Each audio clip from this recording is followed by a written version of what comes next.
வணக்கம் ஃப்ரெண்ட்ஸ். பாண்டியன் ஸ்டோரில் இன்னும் எபிசோடில் என்ன நடக்குதுன்னு ஒரு நட பார்த்துட்டு வரலாம் வாங்க. செந்திலும் பழனியும் ரெஸ்டாரண்ட் மாதிரி இருக்கிற ஒரு இடத்துல உட்காந்துருக்காங்க. அங்கே தொங்கிட்டு இருக்க சீரியல் லைட், நகர ஃப்ரேம் இதெல்லாம் பார்த்தா கொஞ்சம் வித்தியாசமாக தான் இருக்குது. சுற்றி முற்றி பார்க்குற பழனி, ஏன்பா எதுக்குப்பா இங்கே கூட்டிகிட்டு வந்து உட்கார வச்சுருக்க அப்படின்னு கேட்க, செந்தில் படு நக்கலா, புது படம் ஒன்று ரிலீஸ் ஆயிருக்காமா, அதை பார்க்கலான்னு தான் உங்களை இங்கே கூட்டிட்டு வந்தேன்றாரு. டேய் நக்கல் பண்ணாதடா, என்னன்னு சொல்லுன்னு பழனி கேட்குறாரு. புண்பட்ட மனசை கொஞ்சம் குடிச்சு ஆத்தலாம்னு தான் வந்திருக்கேன். ஆமா நீங்க என்ன குடிக்கிறீங்கன்னு பழனியை கேட்குறாரு செந்தில். அவரு பதறி அடிச்சு, ஐயையோ வேண்டாம்ப்பா, வேண்டாம் சாமி, எனக்கெல்லாம் எதுவும் வேண்டாம் அப்படின்னு நடுங்குறாரு. ஏதாவது லைட்டா பீராவது சாப்பிடுங்கன்றாரு செந்தில். ஆஹாஹா வேண்டவே வேண்டாம், குடிச்சிட்டு போயிட்டெல்லாம் என் பொண்டாட்டிக்கிட்ட திட்டு வாங்கிட்டு இருக்க முடியாது அப்படிங்கிறாரு பழனி. எப்பதான் பொண்டாட்டிங்க திட்டாம இருந்திருக்காங்க அப்படின்னு செந்தில் சொல்ல, நான் குடிக்கல, இதோ பாரு நீயும் குடிக்காத அப்படிங்கிறாரு பழனி. அப்புறம் பாருக்கு வந்துட்டு சும்மா சுத்தி பார்க்கலான்னு வந்தீங்களா, என்ன மாம்ஸ் நீங்க அப்படின்னு செந்தில் கேட்க, ஐயோ என்னடா இது, இவன் கூட வந்தது வம்பா போச்சே அப்படின்னு பழனி பயத்தோட பாக்குறாரு. அப்போ அங்க இருக்க சப்ளையர் ஒருத்தர் வந்து, சார் இந்தாங்க நீங்க கேட்ட பியர் அப்படின்னு 2 பாட்டில டேபிள் மேல வச்சு அதை ஓபன் பண்றாரு. பழனி ஐயோன்னு பதறி போய் கையை நீட்டுறதுக்குள்ள அவர் 2 பாட்டிலையும் திறந்துடுறாரு. எடுத்துக்காங்க சார் அப்படின்னு வெயிட்டர் சொல்ல, தேங்க்யூ மை டியர் ஃப்ரெண்ட் அப்படின்னு குடிக்காமையே உளர ஆரம்பிச்சிடுறாரு செந்தில். சார் வேற எதுவும் வேணா கேளுங்க சார் அப்படின்னு சொல்லிட்டு அவரு அங்கேருந்து போயிடுறாரு. டேய் மாப்பிள்ள என்னை ஆளை விடு, பீர் எல்லாம் வேண்டாம் அப்படின்னு அந்த பாட்டிலையும் செந்தில் பக்கமே நகர்த்துறாரு பழனி. ஆசையை பாரு, 2 பீருமே எனக்கு தான், உங்களுக்குன்னு யார் சொன்னா அப்படிங்கிற செந்தில் ஒரு பீர் பாட்டிலை கையில் எடுத்துட்டு இன்னொன்று அவர் கை பக்கத்துக்கு நகர்த்தி வச்சுக்கிறாரு. எடுத்து பார்த்துட்டு, ஆஹா ஹா மாம்ச அப்படின்னு அவர் பார்க்க, சொன்னா நீ கேட்க மாட்ட அப்படிங்கிற பழனி வாட்டர் பாட்டிலை திறந்து அவர் கூட சியர்ஸ் பண்ணிக்கிறாரு. அவர் பீரை குடிக்க இவர் தண்ணியை குடிக்கிறாரு. செந்தில் நிறுத்தாம அரை பாட்டில காலி பண்ணிட்டு இருக்காரு. ஏன் மாம்சு, ஊர் உலகத்துல எம்பட்டோ வீடு இருக்குது அப்படின்னு செந்தில் சொல்ல இவருக்கும் ஒன்றும் புரியல.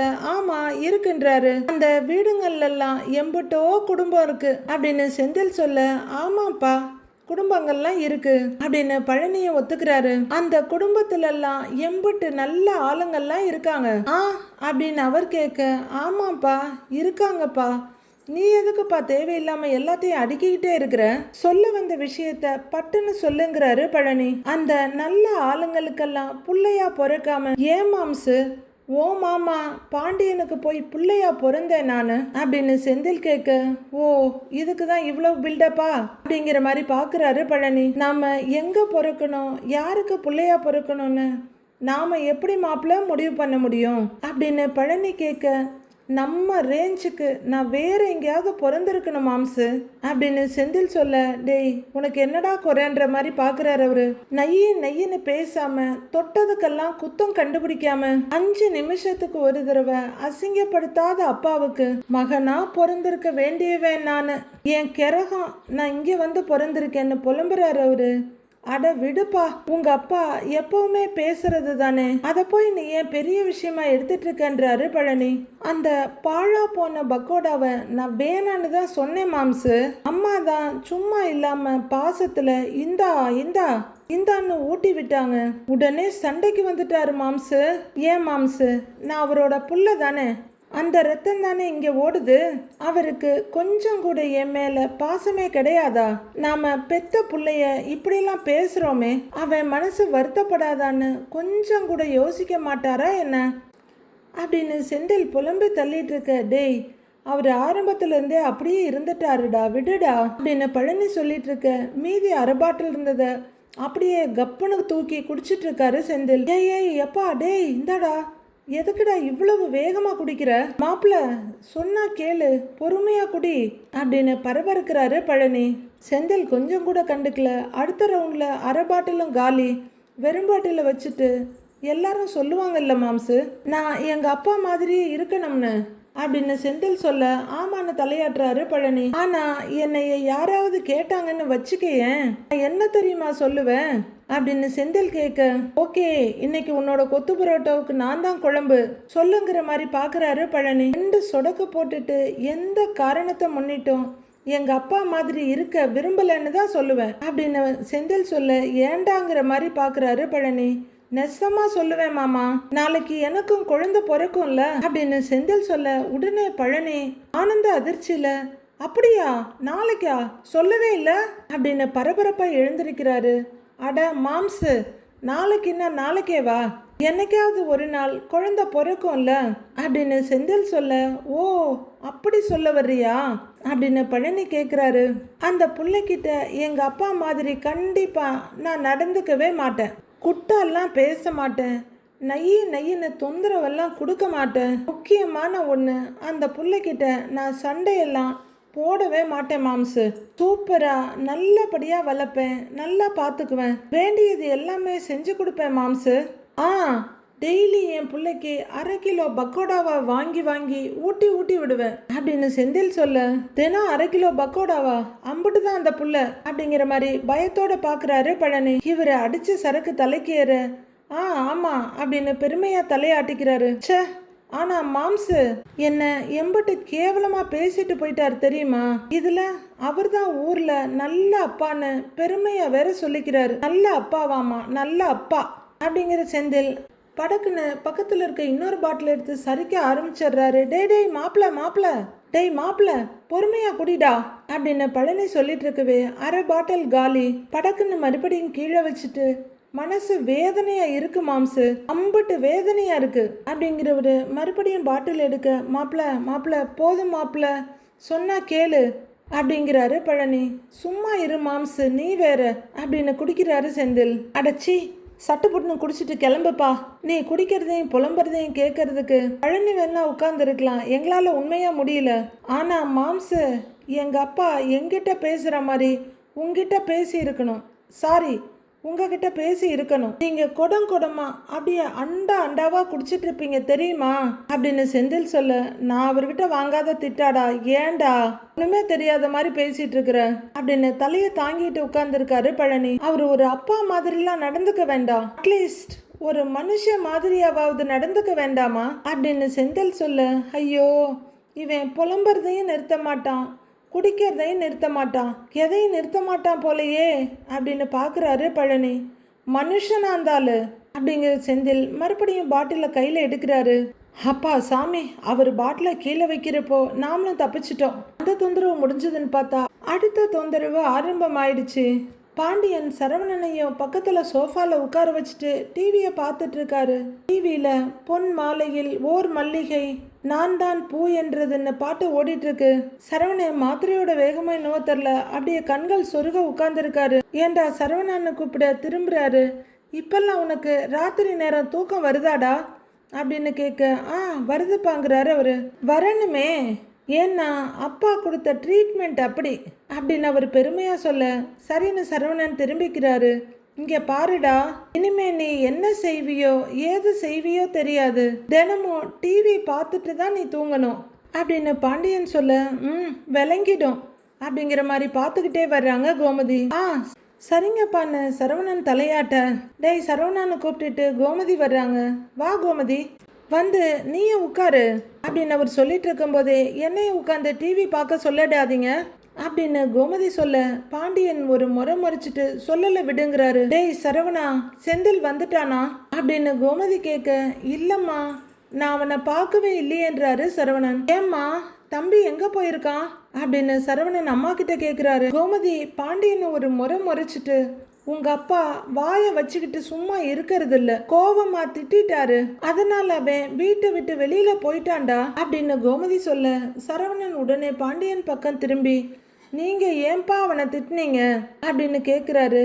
ஏண்டா இலை, நான் எங்கடா திட்டினேங்கிறாரு பாண்டியன். கோமதி பாண்டியனை அதிர்ச்சியோட பார்த்துட்டு, ஏங்க என்னங்க திட்டவே இல்லையா, நீங்க திட்டலையா, பொய் சொல்றீங்க, நீங்க நல்லாவே பொய் சொல்றீங்க, அவன் பாட்டுக்கு உட்கார்ந்து பக்கோடா தானே சாப்பிட்டுக்கிட்டு இருந்தான் அப்படின்னு கோமதி கத்த பாண்டியன் ஒரு முறை முறைக்கிறாரு. சரவணன் 2 பேரையும் மாறி மாறி பார்த்துட்டு இருக்க, அதுக்கு இவர் என்ன கேட்டாரு தெரியுமாடா?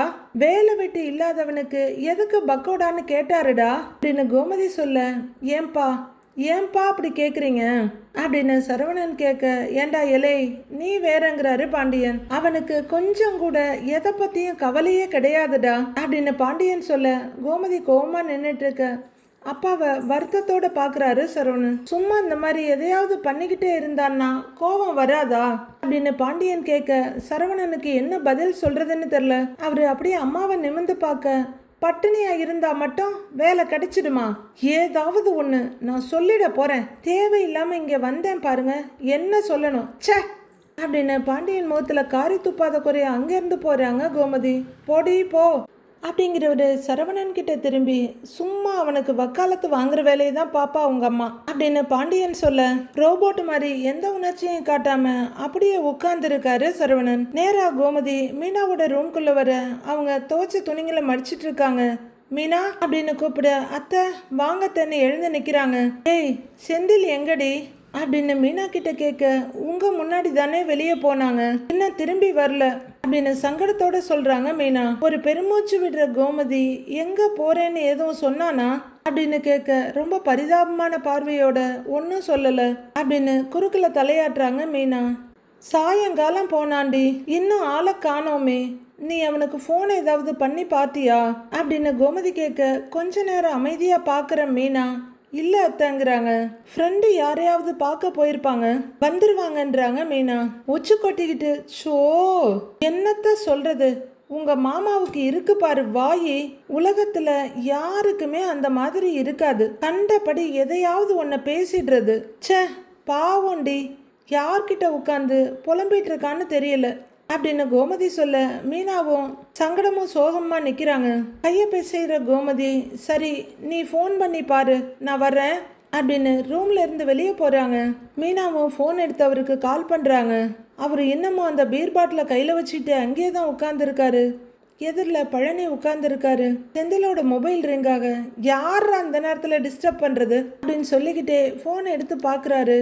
யாரு மாப்பிள்ள கால் பண்றதுங்கிறாரு பழனி. வேற யாரு, என் பொண்டாட்டி மீனா அப்படிங்கிற செந்தில் போனை தூக்கி ஒரு ஓரமா வைக்கிறாரு. டேய் அட்டன் பண்ணி பேச வேண்டியது தானேங்கிறாரு பழனி. அதெல்லாம் ஒன்றும் வேணாம் அப்படின்னு செந்தில் சொல்ல, மீனா மறுபடியும் கால் பண்றாங்க. ஏன்னு கேட்குறாரு பழனி. அப்பா என்ன கண்ணா பின்னான்னு திட்டும் போது அவ இப்படி வாயை மூடிக்கிட்டு கம்முன்னு தானே இருந்தா அப்படின்னு வாயில விரல் வச்சு காமிக்கிறாரு செந்தில். அவகிட்ட நான் என்ன பேசணும், எதுக்கு பேசணும், I never talk with her அப்படின்னு செந்தில் சொல்ல, யாரா இவன், உங்க அப்பா பேசும்போது யாராவது குறுக்க வந்து பேச முடியுமா அப்படின்னு கேட்குறாரு பழனி. யாரும் பேச முடியாதுதான்னு ஒத்துக்கிறாரு செந்தில். அப்புறம் மீனா மட்டும் என்னடா பண்ணும் அப்படின்னு பழனி சொல்ல, ஆனாலும்னு இழுத்துட்டு இருக்காரு. டேய் நீ வீட்டுக்கு வரலன்ற கவலையில இருக்கும்டா அந்த புள்ள, எடுத்து பேசுடா பேசுங்கிறாரு பழனி. அப்படியா சொல்றீங்க அப்படின்னு நிதானமா அவர் நிமிர்ந்து போனை எடுக்க, கால் கட் ஆயிடுச்சு. அதான் கால் கட் ஆயிடுச்சு, எப்படி பேசுறது விடுங்க அப்படின்னு மறுபடியும் போனை வைக்கிறாரு செந்தில். என்னடா நீ அப்படின்னு சங்கடமும் சலிப்புமா பாக்குறாரு பழனி. மீனா மறுபடியும் கால் பண்ண, இங்க போன் ரிங் ஆகுது. மறுபடியும் யாரா அது அப்படின்னு அவர் மொபைலை பார்க்க, டே அடிக்குது பாருங்கிறாரு பழனி. மீனாவா தான் இருக்கும், எடுடா எடுத்து பேசுடாங்கிறாரு அவரு. கத்தியில கோடு போடுற மாதிரி அதை ஆன் பண்ணி காதுல வச்சுக்கிட்டு ஹலோ அப்படிங்கிறாரு. எங்க இருக்கீங்கன்னு மீனா கேக்குறாங்க. வெளியில இருக்கிறேன் அப்படின்னு செந்தில் சொல்ல, மீனாவுக்கு ஒரு மாதிரி சுரியன்னு இருக்குது. கொஞ்சம் யோசிக்கிறவங்க, வெளியிலன்னா எங்க அப்படின்றாங்க அவங்க. நீ எதுக்கு இப்ப ஃபோன் பண்ணன அப்படின்னு செந்தில் கேட்க, ஆளை காணோம், எங்க இருக்கீங்கன்னு கேட்க தான் ஃபோன் பண்ணேன் அப்படிங்கிறாங்க மீனா. அவரு ஆ அப்படின்னு சலிப்பா சொல்ல, எப்ப வீட்டுக்கு வருவீங்கன்னு மீனா கேக்குறாங்க. அந்த வீட்டுக்கு வர்றத நினைச்சாலே எரிச்சலா இருக்குது. வீடா அது அப்படின்னு செந்தில் சொல்லிட்டு இருக்க, மீனா அமைதியா இருக்கிறவங்க, ஏங்க என்னங்க பண்ணிட்டு இருக்கீங்க, குடிச்சிட்டு இருக்கீங்களான்னு மீனா கேக்குறாங்க. யாரு, நானா, இல்லையே இல்லையே அப்படின்னு அவரு உளறி கொட்டிட்டு இருக்க, குரல்லையே நல்லா தெரியுதுங்கிறாங்க மீனா. குரல்லாம் நல்லா தானே இருக்குங்கிறாரு அவரு. உண்மையை சொல்லுங்கங்க, குடிச்சிட்டு தானே இருக்கீங்க அப்படின்னு மீனா கேட்க, ஆமா குடிச்சுக்கிட்டு தான் இருக்கிறேன் அப்படின்னு அவர் தலையை வேகமா ஆட்டி சரிய. மீனாவுக்கு ஒரே அதிர்ச்சியும் பயங்கர கோபமா இருக்கு. என்னடா இவன் இப்படி பேசுறான் அப்படின்னு பழனியும் பார்த்துட்டு இருக்காரு. ஒரு பார்ல உட்காந்து என் கவலை எல்லாம் மறந்து குடிச்சுக்கிட்டு தான் இருக்கிறேன் அப்படின்னு செந்தில் ஜாலியாக சொல்லிட்டு இருக்க மீனா டென்ஷன் ஆகி எதுக்கு இப்படிலாம் பண்ணிட்டு இருக்கிறீங்க, முதல்ல கிளம்பி வீட்டுக்கு வாங்கன்றாங்க. ஆஹாஹா அதெல்லாம் முடியாது, வரவே மாட்டேன் அப்படின்னு செந்தில் உளறிக்கிட்டு இருக்க. இங்க பாருங்க, சொல்றத தயவு செஞ்சு கேளுங்க, கிளம்பி வீட்டுக்கு வாங்கன்றாங்க மீனா. ஏய், தம்மா தூண்டு பக்கோடாவுக்காக என்னை படுத்தி எடுத்த அந்த பாண்டியன் இருக்கிற வீட்டுக்கு நான் வரவே மாட்டேன்னு கத்துறாரு அவரு. ஏய் கத்தாதுடா ப்ளீஸ் ப்ளீஸ் மாப்பிள்ளைங்கிறாரு பழனி. டென்ஷன் ஆகுற மீனா சலிச்சு போய் எங்கன்னு கூப்பிட, ஏய் ஃபோனை வை முதல்லங்கிறாரு. சரி நீங்க எந்த இடத்துல இருக்கீங்க அதையாவது சொல்லுங்க அப்படின்னு மீனா கேட்க, ஆஹா அதெல்லாம் சொல்ல முடியாது, நான் வைக்கிறேன் பையங்கிறாரு அவரு. டேய் டே டே அப்படின்னு கூப்பிடுற பழனி, யாரா இவன், அந்த பொண்ணுகிட்ட ஏன்டா இப்படி டென்ஷனா கத்திட்டு இருக்கிற அப்படின்னு பழனி கேட்குறாரு. நான் இப்போ டென்ஷனாக இருக்கேன்ல, அதனால் மற்றவங்களையும் கொஞ்சம் டென்ஷன் ஆக வைக்கணும் அப்படின்னு தத்துவம் பேசுகிறாரு செந்தில். ஐ டோன்ட் கேர் அப்படின்னு குரங்கு சேட்டையெல்லாம் பண்ணிட்டு இருக்காரு செந்தில். ஷோ இவனை வச்சுக்கிட்டு அப்படின்னு தலையில் அடிச்சுக்கிறாரு பழனி. கடவுளே அப்படிங்கிறவரு, டே என்னடா நீ போடாங்கிறாரு. மீனா ரொம்ப நேரம் கையில் ஃபோனை வச்சுக்கிட்டு டென்ஷனாக இப்படியும் நடக்கிறாங்க. மறுபடியும் கால் பண்ணுறாங்க. இந்த தடவை அவங்க கால் பண்ணது செந்திலுக்கு இல்லை, கதிருக்கு. கதிர் டிராவல்ஸ் ஆஃபீஸில் உட்காந்துருக்கவர் ஃபோனை பார்த்துட்டு உடனே அட்டன் பண்ணி, ஹலோ சொல்லுங்க நீங்கிறாரு. கதிர் பிஸியாக இருக்கியான்றாங்க மீனா. இல்லை அண்ணி பிஸிலாம் இல்லை, சொல்லுங்க நின்றாரு. டிராவல்ஸ்லேருந்து இப்போ தான் கிளம்ப போகிறேன் அப்படின்னு கதிர் சொல்ல, எனக்கு ஒரு ஹெல்ப் பண்ணணுங்கிறாங்க மீனா. சொல்லுங்க அண்ணி, நான் என்ன பண்ணணுங்கிறாரு கதிர். உங்கள் அண்ணனுக்கு வேலை சஸ்பெண்ட் ஆன கதையெல்லாம் உனக்கு தெரியும் தானே அப்படின்னு மீனா தயங்கிக்கிட்டே கேட்க, தெரியும் நீ, அண்ணன் டிராவல்ஸ் வரைக்கும் வந்து புலம்பிட்டு தான் போச்சு அப்படிங்கிறாரு கதிர். சாயந்தரம் மாமா வீட்டுக்கு வரும்போது அவரை பிடிச்சி திட்டாரு அப்படின்னு மீனா சொல்ல, என்னது அப்படின்னு அதிர்ச்சியா கேட்குறாரு கதிர். வேலை விஷயத்துக்காக தான் அவங்க பாட்டுக்கு கோவிச்சுக்கிட்டு ஏதோ ஒரு பார்ல போய் உட்காந்து குடிச்சிட்டு இருக்காக போல அப்படின்னு மீனா சொல்ல, ஷோ அண்ணன் குடிச்சிட்டு இருக்கா அப்படின்னு நெத்திய தேய்க்கிறாரு கதிர். ஆமா கதிர், அவங்க பேசும்போதே தெரியுது, அம்பிட்டு குடி, வீட்டுக்கு கிளம்பி வாங்கன்னு சொன்னா வரமாட்டேங்கிறாங்க. எனக்கு தெரிஞ்சு அவங்க பேசுறத பார்த்தா அவங்க தனியா கிளம்பி வர்ற நிலைமையிலெல்லாம் இல்லைங்கிறாங்க மீனா. அண்ணன் கூட யாராவது இருக்காங்களான்னு கதிர் கேட்குறாரு. அதெல்லாம் தெரியல கதிர், அவங்க எங்க இருக்காங்கன்னே தெரியல, நீ கொஞ்சம் என்னன்னு பார்த்து வீட்டுக்கு கூட்டிகிட்டு வர்றியா அப்படின்னு மீனா கேட்க, சரியா நீ நான் பார்த்து கூட்டிகிட்டு வரேன் அப்படின்னு கதிர் சொல்ல, எங்கே இருக்கீங்கன்னு நான் கேட்டேன் ஆனால் அவங்க சொல்லவே இல்லை அப்படிங்கிறாங்க மீனா. நம்ம ஊரில் இருக்கிறது 2 பார் தான், நான் தேடி பிடிச்சி கூட்டிகிட்டு வரேன், நீங்கள் கவலைப்படாமல் இருங்க, நான் வர்றேங்கிறாரு கதிர். தேங்க்ஸ் கதிர்ன்றாங்க மீனா. எனக்கு எதுக்கு நீ தேங்க்ஸ் எல்லாம், நான் அண்ணனை கூட்டிக்கிட்டு வரேன், நீங்கள் வெயிட் பண்ணுங்க அப்படின்னு ஃபோனை வைக்கிறாரு கதிர். மீனா ஃபோனை வச்சுட்டு கவலையோடு அப்படியே பார்த்துட்டு இருக்காங்க. இங்கே அடுத்த பாட்டில் எடுத்து சரிச்சிட்டு இருக்காரு செந்தில். ஏன்பா செந்தில் அதிகமாக குடிச்சு உடம்ப கெடுத்துக்காதப்பா, சொன்னா கேளு போதும் பாங்குறாரு பழனி. செந்தில் எம்டி பாட்டில கீழே வச்சுட்டு அப்படியே கண்ணெல்லாம் சொருகிட்டு அவரை பார்க்க, கண்ட்ரோல் இல்லாம குடிச்சிட்டு இருக்கிற நீ முதல்ல வை, தயவு செஞ்சு நிப்பாட்டு போதும் செந்தில் அப்படின்னு அவர் சொல்ல, முடியாது மாம்சு முடியாது, பத்தவே பத்தாது அப்படின்னு செந்தில் சொல்ல அதிர்ச்சியோட பார்க்குறாரு பழனி. நான் பட்ட அவமானத்துக்கு எவ்வளவு குடித்தாலும் பத்தவே பத்தாது மாம்சு, இந்த ஷாப்பில் இருக்க மொத்த சரக்கையும் குடித்தாலும் பத்தவே பத்தாது அப்படின்னு செந்தில் குளறிக்கிட்டு இருக்க. பழனி நொந்து நூடுல்ஸ் ஆகி, ஏன்பா வருத்தமாக இருக்கிறியே, ஒரு பீரை குடிச்சிட்டு காலி பண்ணிடுவேன்னு பார்த்தா இப்படி மொடா குடியா குடிச்சிக்கிட்டு இருக்கிற, கண்ட்ரோல் இல்லாமல் போகுதுடா, போதுண்டா வாடா, போயும் உன் கூட வந்தேன் பாரு, அப்பா போச்சு ஏண்டா அப்படின்னு நெத்தியில் அடிச்சுக்கிறாரு. அட நீ சும்மா இரு மாம்சு, பத்தவே பத்தாது அப்படின்னு செந்தில் மறுபடியும் பாட்டில் எடுத்து குடிக்க ஆரம்பிக்க, அண்ணே நினைச்சேன் நீ இங்கே தான் இருப்பேன்னு நினைச்சேன் அப்படிங்கிற கதிர் பழனிக்கிட்ட வேகமாக திரும்பி, ஏன் மாமா நீங்கள் இங்கே தானே இருக்கீங்க, சொல்கிறது இல்லையா நீங்கள், அண்ணனுக்கு சொல்ல வேண்டியது தானே அப்படிங்கிறாரு கதிர். ஊருக்கு இழைச்சவன் பிள்ளையார் கோயில் ஆண்டின்னுவாங்க, அது மாதிரி ஆளாளுக்கு பழனியை போட்டு வறுத்துக்கிட்டு இருக்கிறீங்க. நான் சொன்னேன்ப்பா, நான் தெரியாம இவன் கூட வந்து சிக்கிட்டேன்டா அப்படின்னு அவர் நிலைமைய அவர் சொல்றாரு. வந்ததுல இருந்து குடமா குடிச்சுக்கிட்டு இருக்கான்டா, நிதானமே இல்லாம. அங்க பாரு அவனை அப்படின்னு பழனி சொல்ல அவரு ரொம்ப சாவகாசமா அப்படியே சீட்ல சரிஞ்சு உட்காந்துக்கிட்டு 10 நாளா பஸ்ல டிராவல் பண்ற மாதிரி பப்பரப்பான்னு உட்கார்ந்து இருக்காரு. பார்த்து பதற கதிர், அண்ணே எத்தனை பாட்டிலு, எதுக்குன்னே உனக்கு இந்த தேவையில்லாத வேலை அப்படின்னு கேட்க அவரு கெக்கே பிக்கேன்னு சிரிச்சிட்டு, வாடா நல்லவனே, வா வா உட்காருவான்னு தம்பி கையையும் பிடிச்சி இழுக்கிறாரு. அண்ணே விடுனே, கம்மனேருனே அப்படின்னு கதிர் சொல்ல, வாடா வந்து உட்காருடா அப்படின்னு இழுக்க அவரு விடுன்னு என்ன கையை உருவிட்டு இருக்காரு. உட்கார்றதெல்லாம் இருக்கட்டும், அண்ணே என்னென்ன பண்ணி வச்சிருக்கிற அப்படின்னு கதிர் கேட்க, டேய் கதிரு, நீ பீர் குடிக்கிறியா, உனக்கு ஆர்டர் பண்ணட்டுமா அப்படின்னு செந்தில் கேட்க, அதெல்லாம் ஒன்றும் வேண்டாண்ணே. எத்தனை பாட்டிலு, என்னாச்சுன்னு உனக்கு, எதுக்குன்னு இப்படி குடிச்சு வச்சிருக்கிற அப்படின்னு கதிர் ஒரே பதட்டமாக கேட்குறாரு. அவர் கொஞ்சம் நிதானமாக எழுந்து உட்கார முயற்சி பண்ணிக்கிட்டே, டேய் இத்தனோண்டு பக்கோடா இருக்குல்லடா, அதை தின்னதுக்கு உங்கள் அப்பா என்ன பாடுபடுத்திட்டாரு தெரியுமா அப்படின்னு செந்தில் சொல்ல கதிர் சங்கடமாக பார்க்குறாரு.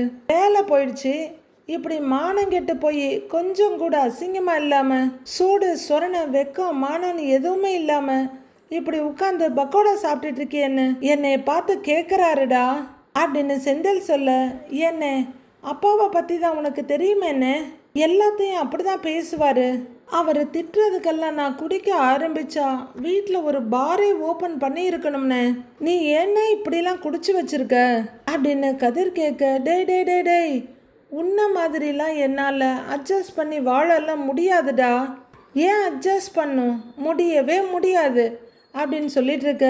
அப்பாடா, மொத்தமாக நாம தான் மாட்டணும்னு பார்த்தோம், இப்போ இவனே வாலண்டியராக வந்து மாட்டிட்டான் அப்படிங்கிற மாதிரி பழனி கதிரை பார்க்குறாரு. ஏற்கனவே வேலை போன வருத்தம் ஒரு பக்கம், அது பத்தாதுன்னு இந்த விஷயத்த ஊர் ஃபுல்லாக பரப்பி விட்டுட்டானுங்கடா. ஃபோட்டோ போட்டுட்டாங்க, அதுவும் போஸ்ட் கொடுத்துட்டு இருக்க ஃபோட்டோவாக பார்த்து போட்டிருக்கானுங்க அப்படின்னு செந்தில் சொல்லிட்டு இருக்க. ஐயோ, இவன் புலம்பல் இப்போதைக்கு முடியாது போல இருக்கேன்னு பழனி பார்க்குறாரு. ஏற்கனவே வேலை போன வருத்தம் ஒரு பக்கம் போதாததுக்கு இந்த ஆள் இருக்காருல்ல உங்க அப்பாரு, ஊசி குத்துற மாதிரி அப்படியே குத்திக்கிட்டே இருக்காருடா அப்படின்னு டேபிளை குத்தி காமிக்கிறாரு செந்தில். ஷோ அண்ணே என்னென்னங்கிற மாதிரி கதிர் பார்க்க பழனியும் பரிதாபமா பார்த்துட்டு இருக்காரு. ஊசின்னா கூட பரவாயில்ல, கத்தி மாதிரி கிழின்னு கிழிக்கிறாரு தெரியுமா அப்படின்னு செந்தில் சொல்லிட்டு இருக்க. அண்ணே என்ன இப்படிலாம் புலம்புறேங்கிறாரு கதிர். ஏய், நான் புலம்புறேனாடா, உண்மையை சொல்லிட்டு இருக்கிறேன், நான் புலம்புறேன்னு சொல்லிட்டு இருக்கிறேன் அப்படின்னு செந்தில் சொல்ல திடீர்னு நினைச்சாப்ல, ஆமாப்பா நீ எப்படி இங்கே வந்தன்னு பழனி கேட்குறாரு. சங்கடத்தோட அவரை பார்த்துட்டு அண்ணி தான் எனக்கு ஃபோன் பண்ணாங்கன்றாரு கதிர். ஓ அப்படின்னு பழனி பார்த்துட்டு இருக்க. நினைச்சேன், எப்படியாம் பட்டவாவ அப்படிங்கிறாரு செந்தில். உன்னை பார்ல இருந்த அண்ணி உடனே வீட்டுக்கு கூட்டிட்டு வர சொன்னாங்க அப்படின்னு கதிர் சொல்ல, ஏய் தெரியுமாடா உனக்கு மாம்சு, நீயும் கேளு, இந்த வேலை போனதுமே மீனாவுக்கு என் மேல இருந்த மதிப்பு மரியாதை எல்லாம் போயிடுச்சு அப்படின்னு எல்லாம் தெரிஞ்ச மாதிரி செந்தில் சொல்லிட்டு இருக்காரு. ஆமா, உன் மேல பாசம் இல்லாம அக்கறை இல்லாம தான் எங்க இருக்கேன்னு பார்த்து கூட்டிட்டு வர சொன்னாங்க பாரு, என்னென்ன அப்படின்னு கதிர் சொல்ல, ஆமாமா ரொம்ப அக்கறை தான் அப்படிங்கிறாரு செந்தில். ஏன்பா ஒரேடியா புலம்புறிய? சரிப்பா, மீனா இவனை கூட்டிட்டு வர சொன்னதெல்லாம் இருக்கட்டும், இப்ப இவனை வர சொன்னாலும் 4 காலில் நடந்து வருவானே, இவனை எப்படி நாம வீட்டுக்கு கூட்டிட்டு போக முடியும்னு பழனி கேட்கிறாரு. 4 காலா? என்ன சொல்லுது இந்த மாம்சு, 2 கால் தானே இருக்கு அப்படின்னு காலை ஆராய்ச்சி பண்ணிட்டு இருக்காரு அவரு. ஐயோ, உங்க அப்பா கண்ணில் பட்ட அவ்வளவுதான், பேயாட்டம் ஆடிடுவாரே அப்படின்னு பழனி பயத்தோட சொல்ல, ஷோ அதுவும் கரெக்டு தான் அப்படின்னு கதிர் யோசிச்சுட்டு இருக்க. எந்த கவலையும் இல்லாம ஜாலியா படுக்கிறதுக்கு இடம் தேடிட்டு இருக்காரு செந்தில். மீனா மறுபடியும் கால் பண்றாங்க. கதிர் அவர் பாக்கெட்ல இருந்து போன் எடுக்க, யாருப்பான்னு பழனி கேட்டுட்டு இருக்க. படக்குன்னு கையை நீட்டி தம்பி கையில இருக்க போனை புடுங்கிடுறாரு செந்தில். அண்ணே அண்ணே அண்ணே விடுண்ணே விடு, அண்ணியோட இதுதான் ஃபோனு, அண்ணி தான் ஃபோன் பண்ணுறாங்க விடுன்னேங்கிறாரு அவர் ஃபோன் எடுக்க இவர் பாட்டிலில் கையை வைக்க டக்குன்னு கதிர் பாட்டிலில் பிடிச்சிக்கிறாரு. டேய் தம்மா தூண்டு குடிக்க விடுறா, ஏண்டா இப்படி பண்ணுறேங்கிறாரு செந்தில். அண்ணே இருண்ணே கொஞ்சம் பொறுண்ணே அப்படின்னு கதிர் சொல்ல, பேசுங்க அப்படிங்கிறாரு செந்தில். அவர் கால் அட்டன் பண்ணி அண்ணின்னு சொல்ல, கதிர் உன் அண்ணனை பார்த்தியா அப்படின்னு ஒரே டென்ஷனாக கேட்குறாங்க மீனா. இப்போ தான் பார்த்தேன் அண்ணி, அண்ணன் கூட தான் இருக்கு அப்படின்னு கதிர் சொல்ல, எப்படி இருக்காங்க அப்படின்னு மீனா ஒரே படபடப்பா கேக்குறாங்க. கொஞ்சம் போதையில தான் இருக்காரு, ஆனாலும் அப்படின்னு கதிர் நிறுத்த ஏன் இப்படி பண்ணிட்டு இருக்காங்கன்னு மீனா கோவப்படுறாங்க. அது டென்ஷனா இருக்காரு நீ அப்படின்றாரு பழனி. நீ முதல்ல அவரை வீட்டுக்கு கூட்டிக்கிட்டு வா அப்படின்னு மீனா சொல்ல அப்படின்னுக்கிட்டே அண்ணனை பார்க்குறாரு. அண்ணனை கூட்டிகிட்டு எல்லாம் போக முடியாது, தூக்கிட்டு தான் போகணும்னு ஒரு பார்வை பார்க்குறவரு அப்பா எங்க தூங்கிட்டாரான்னு கேட்குறாரு. இல்லை இல்லை மாமா இன்னும் தூங்கலை அப்படின்னு மீனா சொல்ல அண்ணி அண்ணன் கொஞ்சம் மோசமான நிலைமையில தான் இருக்கு அப்படின்னு அவர் சொல்லிட்டு இருக்கு. எஸ் நான் கழுத்து வரைக்கும் குடிச்சிருக்கேன் அப்படிங்கிற செந்தில் மறுபடியும் பாட்டில புடுங்க போயிடுறாரு. டேய் சொன்னா கேளுப்பா, போதும்பா, குடிக்காத, தொடாத, கையெடு அப்படின்னு பழனி கெஞ்சிட்டு இருக்காரு. கேட்டுச்சுல்ல அப்படின்னு கதிர் கேட்க கேட்டுச்சுன்றாங்க மீனா. செந்தில் ஈன்னு சிரிச்சுக்கிட்டு பாட்டில் கூட விளையாடிட்டு இருக்க. அப்பா முழிச்சிட்டு இருக்கும்போது அண்ணனை கூட்டிட்டு வர்றது ரொம்ப சிரமம், நீ பெரிய பிரச்சனை ஆயிடும் அப்படின்னு கதிர் சொல்ல மீனா வாழ்க்கலாக்க பார்க்குறாங்க. பேசாம ஒன்று பண்ணலாம், அப்பா தூங்குனதோ அதுக்கப்புறம் நானும் மாமாவுமா சேர்ந்து கூட்டிட்டு வந்துடுறோம் அப்படின்னு கதிர் சொல்லிட்டு இருக்க. மீனா என்ன சொல்றதுன்னு தெரியாம பார்க்குறாங்க. That is the good option அப்படின்னு சொடக்க போட்டு துறை இங்கிலீஷ் எல்லாம் பேசுது. மீனாவும் கொஞ்சம் யோசிச்சுட்டு உச்சி கொட்டிட்டு சரி கதிர் அப்படியே பண்ணலாங்கிறாங்க. அவரை வேற எங்கேயாவது கூட்டிட்டு போங்க, அவரை அங்கேயே வச்சிட வேண்டாம், குடிச்சுக்கிட்டே இருப்பாங்க, வேற எங்கேயாவது கூட்டிட்டு போ அப்படின்றாங்க மீனா. அண்ணி நான் பார்த்துக்கிறேன், நீங்க கவலைப்படாதீங்க, நான் கூட்டிக்கிட்டு வந்துடுறேன் அப்படின்னு கதிர் அஷூரன்ஸ் கொடுக்க மீனாவும் காதிலிருந்து ஃபோன் எடுக்கிறாங்க. கதிரும் எடுக்கிறாரு. அண்ணே வாண்ணே அப்படிங்கிற கதிர் மாமா வந்து பிடிங்க மாமான்றாரு. அதுக்குள்ளேயா எங்க, நான் இங்கே தான் இருப்பேன் அப்படின்னு செந்தில் பிடிவாதம் பண்ணிட்டு இருக்க. புடி மாமா அப்படிங்கிறாரு கதிர். அண்ணே வாண்ணே எழுந்துறினே அப்படின்னு கதிர் கையை பிடிச்சி தூக்க எங்கடா வர்றது, முடியாது, this is very wrong bro அப்படின்னு கையை இழுக்கிறாரு. வாங்குறேன்ல அப்படின்னு பழனி ஒரு பக்கம் முட்டு கொடுத்து தூக்குறாரு. அண்ணே வாண்ணே அப்படின்னு ரெண்டு பேருமா சேர்ந்து செந்தில தோல்ல தாங்கி பிடிச்சி கூட்டிட்டு போறாங்க. கிட்டத்தட்ட செந்தில் ஊஞ்சல் ஆடிட்டு போறாரு அவங்க தோல்ல கையை போட்டுக்கிட்டு. மறுபடியும் உள்ளர வர்ற கோமதி மீனா செந்திலுக்கு ஃபோன் பண்ணியான்னு கேட்குறாங்க. பண்ணுனே அத்தன்றாங்க மீனா. அவங்க கதிர் கூட இருக்காகலாம் அப்படின்னு மீனா சொல்ல டிராவல்ஸ்லையான்னு கோமதி கேட்குறாங்க. ஆமாம் டிராவல்ஸில் தான் அப்படின்னு மீனா சொல்ல அங்கே என்ன பண்ணுறானாங்கிறாங்க கோமதி. யோசிக்கிற மீனா சும்மா பேசிட்டு இருக்காங்க போல இருக்குன்றாங்க. சாப்பிட வருவாங்களா இல்லையா அப்படின்னு அவங்க கவலையை சொல்கிறாங்க கோமதி. இந்த சாப்பிட்ற விஷயத்தெல்லாம் நான் பார்த்துக்கிறேன் அத்தை, நீங்கள் போய் தூங்குங்க அப்படின்னு மீனா சொல்ல உச்சி கொட்டுற கோமதி இல்லை அவங்க வரட்டும், நான் சாப்பாடு கொடுத்துட்டே போய் தூங்குறேன் அப்படின்னு அவங்க தன்னோட கடமையிலேயே கருத்தா இருக்காங்க. இல்லை அத்தை பரவாயில்ல, நீங்க தூங்குங்க, மாமா முழிச்சிட்டு இருக்க போறாரு, அவரையும் போய் தூங்க சொல்லுங்க அப்படின்றாங்க மீனா. கோமதி எரிச்சலா ஒரு பார்வை பார்த்துட்டு அவரை எதுக்கு தூங்க சொல்லணும் அப்படின்னு கேட்க நேரம் ஆகுதுல்ல, எல்லாரும் தூங்க வேண்டியது தானே அப்படிங்கிறாங்க மீனா. சரி நான் போறேன் அப்படின்னு கோமதி ரூமை விட்டு வெளியே போறாங்க. அதுவரையிலும் எப்படியோ சமாளிச்சுட்டு இருந்த மீனா ரொம்பவே உடஞ்சி போய் கையில இருக்க போனை தூக்கி பெட்ல வீசுறாங்க. எதை பார்க்கறது எதை விடுறது அப்படின்னு பயங்கர ஏக்கத்தோட மீனா அப்படியே செல்ல மாதிரி உறைஞ்சு போய் நிக்கிறாங்க. அடுத்து என்ன நடக்க போகுதுன்னு வர்ற எபிசோட்ல பார்க்கலாம் ஃப்ரெண்ட்ஸ்.